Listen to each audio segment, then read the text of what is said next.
Ano kasi Jun dito. Ayan. Yan po yung Fortuner. Gagawin po natin. Ginawa. Diyos ko, sabi ko nga balagati ka.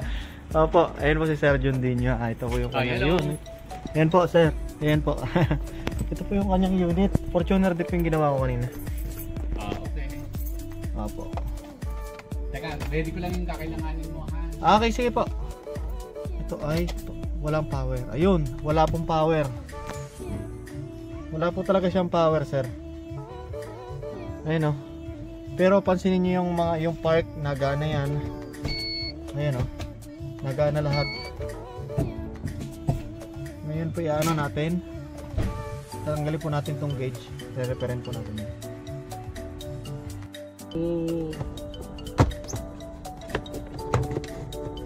More on ano na po kasi ito, sir, electronics na po ang, yun na nga, ang trouble nito. Alam niyo po ba kung paano po na-discover tong sira nito? Oo, tama. Hindi niyo po na matatanong kasi yung kanina po tanong ng tanong sa akin. Oo. Ano po sila? Pinuntahan ko po training center ng electronics din. Oo. Kaya nagtatanong sila sa akin, sir, paano paano mo na ano? Hindi ko po nasabi na graduate po ako ng BSU. Bulacan State University, Malolos.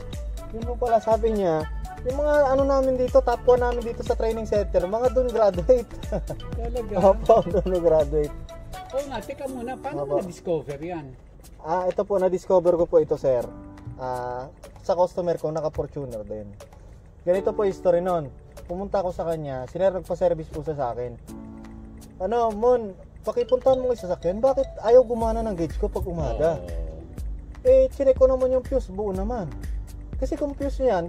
Siya na rin po nagtataka. Confuse yan, dapat hindi nagagana. Okay. Mali mong palitan mo, gagana ulit. Oo. Confuse yan. Doon nagtataka siya. Tapos sabi niya, kahit katukin ko ayaw eh. Sana kung loose connection sa likod, sana kinatok ko, gagana. Kapag tumagal-tagal, gumagana. Sabi niya gano'n. Siya rin po nagtataka.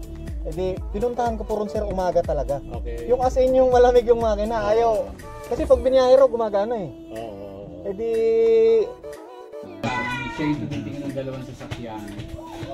Ano ba ito? Siyempre, mekaniko, wala namang ano yun. Ano gawa mo?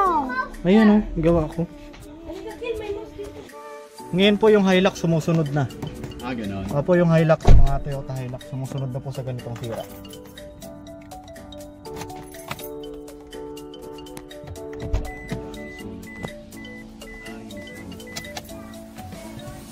Ayan na po, sir. So, ano ba yan normally pag on mo talaga? Pag on nyo po, gagana na po talaga yan. Gagana na kaagad, walang delay. Tulad po nito, naka zero pa, naka full pa yung, kasi di nyo pa po pinapaandar. Yun nga yung nagpakarga ko ng isang araw, 1,500. Sabi ko, naku, pucha, mahirap ng walang gauge. Sabi ko gano'n.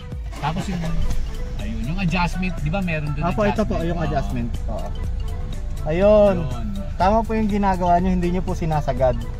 Yun na nga. Basta nababasa ko siya, okay na sa akin yun eh. Ayaw kasi, yung maliwanag eh. Opo. Video ko lang po. Ito po yung example na na talagang naingatan po yung LED. Kasi hindi po siya nakasagad. Yun, napakaliwanag Maaraw pa pero napakaliwanag niya. Ibig sabihin, na mas mahaba yung buhay ng LED ngayon. Okay. Kasi kapag sinagad mo palagi, mabilis po magpi-fade yan. Okay. Yun na. Kung mapapansin nyo po yung ibang Fortuner, yung iba patay na ilaw rito, dito faded na. Kaya ito po dapat talaga. Ito buo pa, ang ganda pa. Ayun, ang lakas pa Yun na nga Yun po ang kagandahan. Hindi nyo sinasagad yung illumination control. Hanggat basta't nababasa ko siya, okay lang sa akin. Ganun ang ginagawa ko. Ayan po. 108 po ang odometer. Pero nasira na po yung gauge niya. Ibig sabihin wala po sa kung tagaganan ng katagal tinakbo. Basta po sa year po yan. May lifespan yung pyesa. Sa year 2004, 5, 6, 7 na year model. Ngayon po yan magsisira. So talagang timely naman sinibigay siya. Opo. May siya, talagang may lifespan yung buhay ng pyesa na yun. Ayun. Okay na po. Kanina po blackout po yan. Thank you. Po kay Sir Jun din. Hello, thank you Richmond. Hello po. Huwag kang mag-alala, i-refer kita sa iba. Opo. Thank you po. Kay Sir Jun, yan. Napakain pa po kami. Okay na po yung Fortuner, gumagana po yung gauge. Oh, Elijah, oh. Wow, say thank you Yay, po. thank you po. May pamasko pa po yung mga bata.